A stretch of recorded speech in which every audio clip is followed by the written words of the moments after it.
Honda has expanded its CMX1100 Rebel cruiser range for 2025 by introducing a new factory custom special edition model, taking the lineup from 2 to 3 options.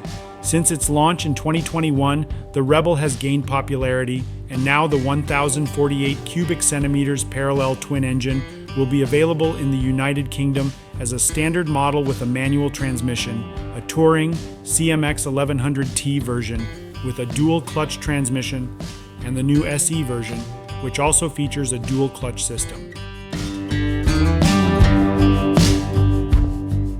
The SE brings a touch of style with additions like bar end mirrors, a color-matched nose cowl, custom fork leg gaiters, and a shorter front fender.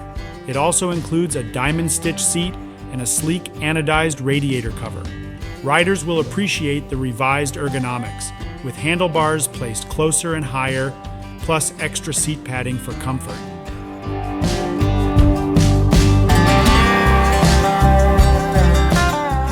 The Rebel gets a power bump to 87.2 horsepower, thanks to a higher compression ratio. With a 270-degree firing order, it promises more bottom-end grunt, ideal for a cruiser. The bike also gets a 5-inch color TFT dash and improved low-speed control. It is a well-rounded upgrade for both new and seasoned riders alike.